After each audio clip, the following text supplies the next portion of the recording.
make sure we can. Well, hello. This is Tanya, the host of the Blessed Family Recovery Summit. We are 6 days away from launching the summit, and I am super excited to introduce the author of When She Stopped Asking Why, Marsha. Marsha and I have been talking for a 20 minutes. That's why we're late. And this is what the summit is about, is creating this community. And what Marsha is going to talk about in the summit is shame. And that's a lot of things that families with addiction deal with. So Marsha, tell us a little bit more about your book and your story and how you managed shame in this process. Thank you so much for having me, Tanya. I'm thrilled to be here and to be part of your summit. I love what you're doing. And I've openly said that I wish these tools had been available like 12 years ago. I really do, because nobody was talking about these kinds of topics. So you and I have crossed paths so many times in the last couple of months, and I love it, like connecting and supporting each other. And I love it. So I love what you're doing. Yes, my name is Marsha Van Weinsberg, and I published a book. It just passed 6 years ago now, and it's called When She Stopped Asking Why. Anybody who has dealt with a substance abuse, addiction, those kinds of stories, you probably understand why I picked that title. And if not, the reason I did choose it is because that was the turning point for me in my life, was when I stopped asking why. The why was absolutely killing me.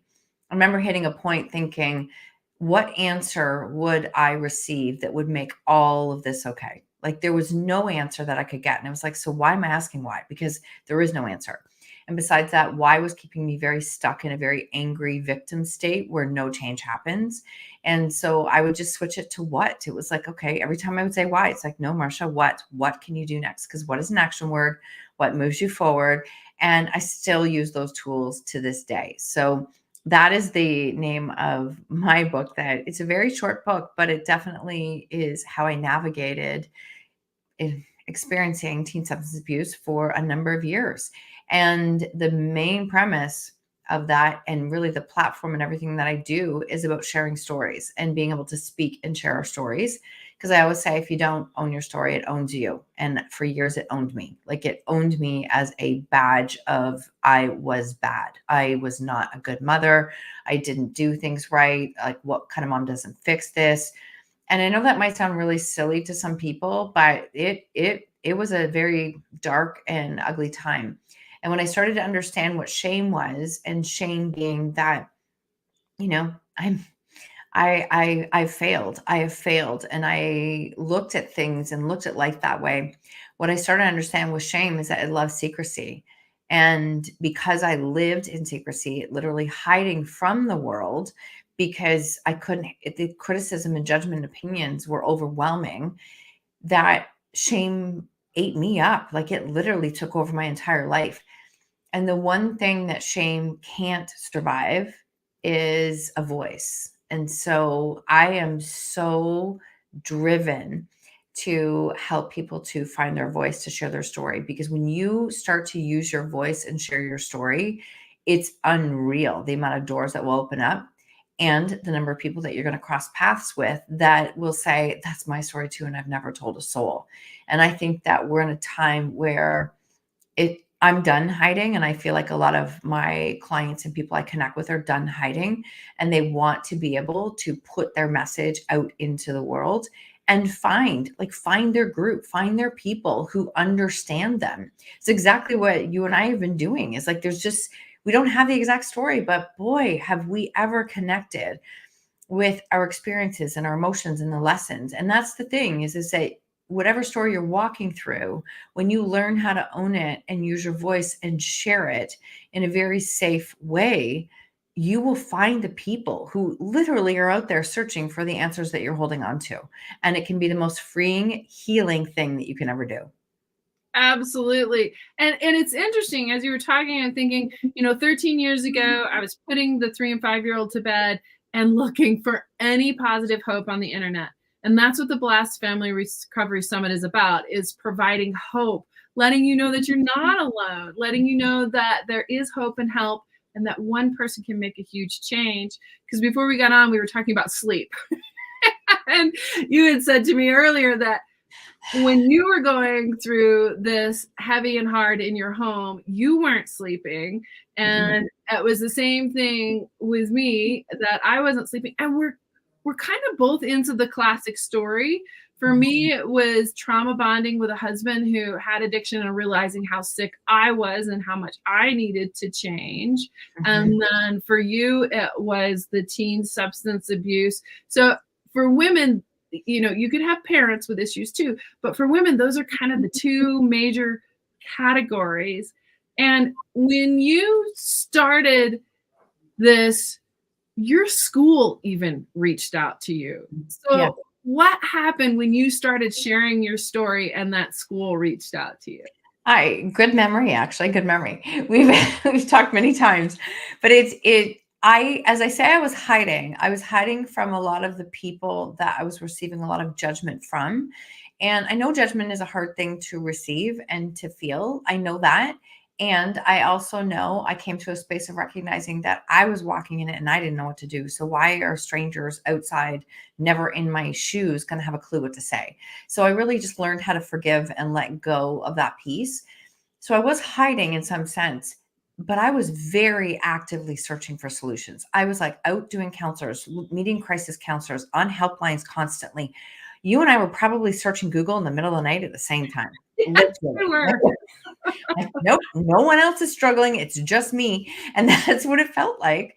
And I remember trying to have conversations with schools, and I was very open with them with what was happening. I wasn't the parent who's saying, not my kids. I was the one saying, I don't know what to do. Like, I don't actually know what to do. So there was a turning point, and I actually do believe that was very pivotal in everything that unfolded when the school reached out to me and said, would you be open? Would you and your husband be open to coming in and talking to some of the parents? Because honestly, we don't know what to say, and we're not trained to do this. I actually think that's really powerful that they did that. And that's what happened. We went in, and my husband and I met with two sets of parents who literally, I remember, watching both of us having conversations with these parents. And I remember thinking, I have a feeling this is going to be something. Like, I have a feeling we're supposed to do something with this. I really did. I remember saying that to him, and he goes, yeah, but what? I'm like, I don't know. I have a feeling. I have a feeling this has happened to us for a reason, and we get to decide what that reason is, and we get to decide what we do with it. And so that was actually a moment of, speaking and sharing a story, which helped us to feel better and helped these parents. And it was also a time of getting out of my own head and seeing that I could do something good with what we had walked through. Like, when you've been in a really difficult situation, it I know it can be all consuming and it can literally swallow you whole. When you can shift and make it, not after you've done healing work, please don't feel pressured, but when you can shift and not make it about you and make it about paying it forward in some other way, your whole world will change. It really can. Then that's literally what happened. Is I was able to get out of my own way because I could see what was happening. And then when that started to spread, I had a couple other small talks that I was part of, then a couple bigger talks. And every time I spoke, I was just bombarded by moms. And I'm not saying moms who are my age going, I'm living in that. I'm talking about moms who are saying, yeah, that was my story 30 years ago. I've never told a soul. And I was feeling horrible how many people had been like swallowed by shame their entire lives. And so at this point, here I am speaking. I hadn't really come out publicly and said this was our story that we were working through. And after one of my big talks, I think there's 300 or 400 people. I, had the thing memorized, ended up crying on stage, forgetting what I was saying. And it was literally the best talk I ever gave, because people don't need perfection. They need to connect with people. And I was asked to speak on our CTV, like on our CBC radio. And I remember thinking, that's okay, because nobody listens to that. And we did the interview, and then he said, you know what, never mind, come back live tomorrow. Have you ever done live radio? And I'm like, no. And I'm like, okay, but that's okay, because nobody listens. And apparently a lot of people listen. That was the day where it was like, okay, well, the world knows now. So I guess I can let go of that feeling of what will people think. And it just blew open from there and continued to grow. And I know that this story has helped a lot of people, even with people who don't have my story, Mhm. because they don't have to have my story. Actually, majority of my clients don't have my story. It's the piece that they understand and recognize those feelings and emotions. And now we're collectively doing something really good. Well, and you said it earlier, and I want to reiterate it.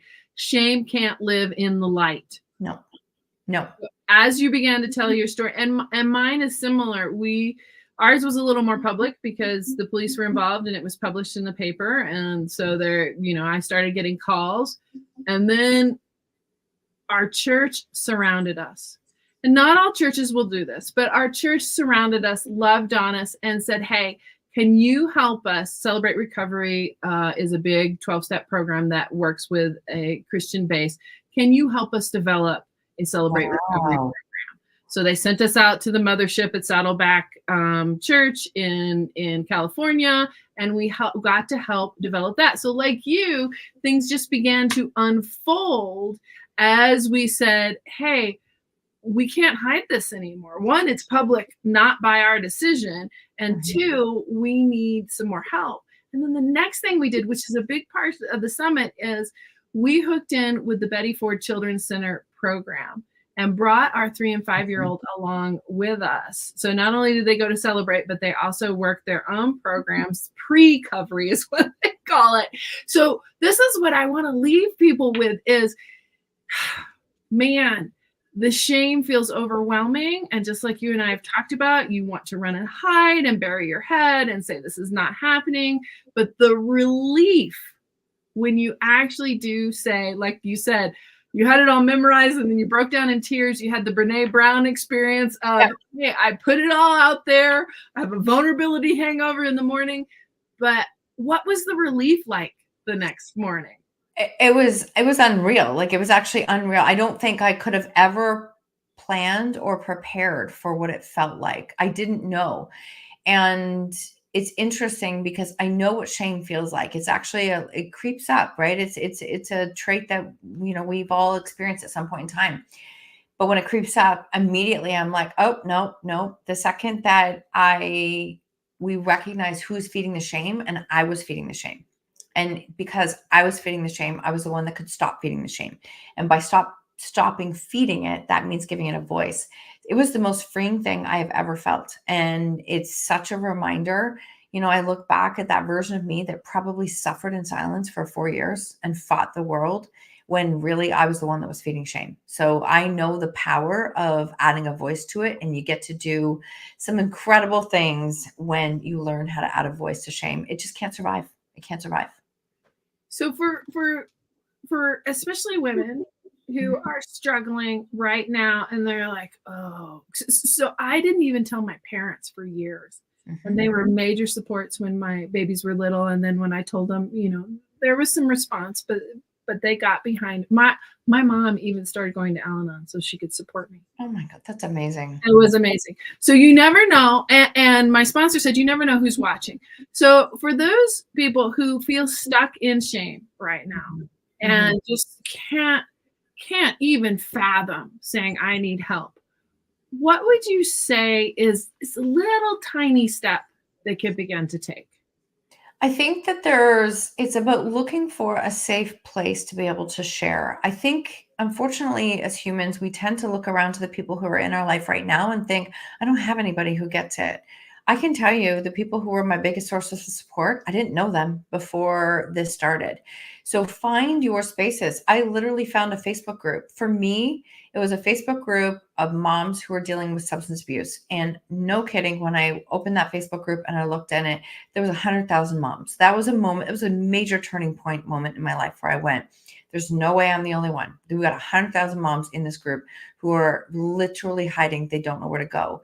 So find a safe space. We did parent groups. We did, family groups. We did counseling. We did crisis support. So we found people that were not my immediate friends or family, and step outside of that. One little thing is huge. And when you do that and you start to feel this shift of like, oh, the power I'm giving the story by feeding shame can now shift a little bit back to me. And all of a sudden it's like, oh, I feel a little bit more empowered and a little bit more empowered. And it gets easier and easier to move from there. But I often say that people are so afraid to speak and share their story and put it out there because they're looking at the people who are in their life today, when actually that's not who your story's for. It's not even for them. It has nothing to do with them. It's the people past that. It's the people you don't know yet that are like sitting, waiting, praying, Google searching in the middle of the night for your answers. So don't look at your immediate circle. Start stretching out into small, safe spaces, because I can't imagine how many there are now. There's so many. There's so much talk about this compared to there was years ago. So I know there's lots of places that people can search to find and just reach out and make some connections. Absolutely. And the Blessed Family Recovery Summit has a Facebook group. I also have Rise Above Addiction, which is a Facebook group too. We'd love to meet you, to talk. And you know what? All the anonymous filters are open. So if you need to put things in there anonymously to start with, that's okay. What Marcia and I are both encouraging you to do is to get it outside of yourself. Because what we both know physically is this can become toxic. I don't know how tired you were, but I would literally get the kids to bed, the animals fed, and pass out after stoking the wood stove because I just couldn't handle it anymore. And then wake up early in the morning. I was just going to say, yeah, I didn't know how to rest. It's still something, I mean, PTSD is real. This is still something that my nervous system is still learning to this day, to be completely honest. I would crash because I was exhausted, but I would never feel rested. And so it definitely, the other thing I would say for anybody who's listening, find one little thing you can do for yourself every day. Like you have to start to pour back into your own cup to fill yourself up, because you have to give yourself a fighting chance. I know that's easy to say, but it's the one way. All of a sudden, when you start to feel a tiny bit better, it's like, oh, okay, wow, this feels different than what it did before. And you start to make yourself a priority. Like you're walking through something that most people, there's no book that can prep you for it. There's nothing that can plan and make it easier for you. You have to find a way to pour back into yourself so that you give yourself a fighting chance. And don't get overwhelmed by that. We mean something really simple. Go for a 5-minute walk. Everybody says breathing exercises, but until you really understand that changes everything, and they're simple, we're going to have some of those on the summit too. Another thing that was really helpful for me was to just say, I'm going to let the dishes sit and I'm going to have a cup of tea, and then I'll deal with the next right thing. Because we always think of this self-care and self-compassion as go get your nails done or get a massage. No, what we're really talking about is pause. Give yourself that pause. Because otherwise, the narrative just keeps, like you said, it will own you if you don't own it. And the narrative just keeps beating you up. And I know Marcia is too. I'm a big journaler. People poo-poo the journaling, but it gets it outside of you. And if you need to go back and pick it up, you can, but it gets it out there. I'm glad you said journaling. I know a lot of people don't like it, but what the thing is that your thoughts inside of your body, 60 to 80,000 thoughts a day, 80% of them we had yesterday and the day before and the day before, and 90% of that 80% are negative. That is an average human number. So it actually requires, like when you think about taking the garbage out, you're literally taking the garbage out of your own body. You write down, give yourself even a half a page to a page. I used to do this. You don't need 10 pages to like belittle yourself. I'm talking let the garbage out and then take a look at it and say, wait, is that true?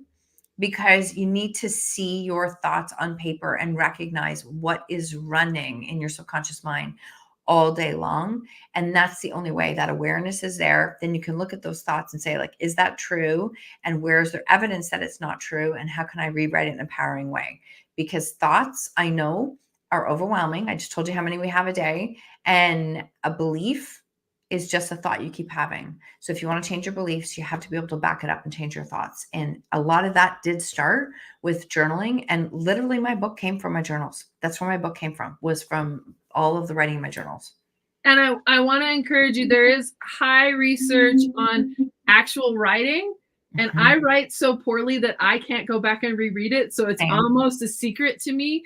But the Same. mind-brain connection to writing it down is huge. So I know a lot of people, I'm not faulting for doing it on your computer, but grab something, we get these things as freebies and all that kind of stuff from your bank even. Grab something and just write. It's not, nobody's going to see it, and it opens up these floodgates. So it's something really simple you can start today. If you have loved this conversation, there are 29 more conversations like this. Everything from managing your thoughts, managing your body, healthy recipes. We're going to work through shame, overwhelm, joy, emotional detox. We're also going to work through, there's at least 5 to 6 interviews on how to talk to your kids, how to share this with folks who may not understand. And as you and I both know, when to say enough is enough and set healthy, maintainable boundaries. So, Marcia, I really thank you for joining me today. We will have links below, blessedfamilyrecoverysummit.com, and it's completely free. 7, 8, and 9 of December.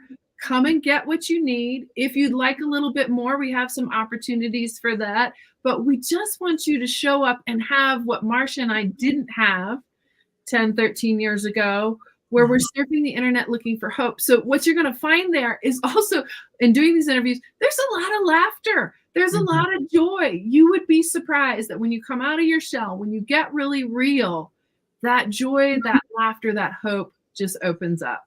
So, Marcia, I really appreciate you being here today. Let people know where they can find you and your over 600 podcasts. Yeah, I know it's a bit crazy. You can find me anywhere on social media. It's just start typing Marcia Van W and it will come up on Instagram or Facebook.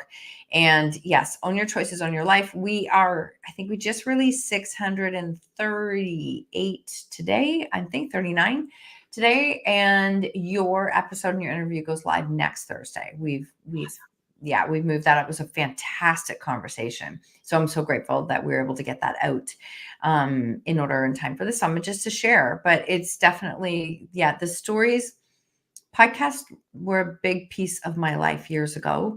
And it was helping me to see stories of people who've overcome unbelievable things. And so I'm grateful that I get to do that on the podcast. But that's another thing that's free. You can literally just start listening to stories and you will find stories of what people have overcome and what they're doing. It just gives you that glimmer of hope, that glimmer of light. And it's out there. We're living proof. So I didn't tell the end of mine.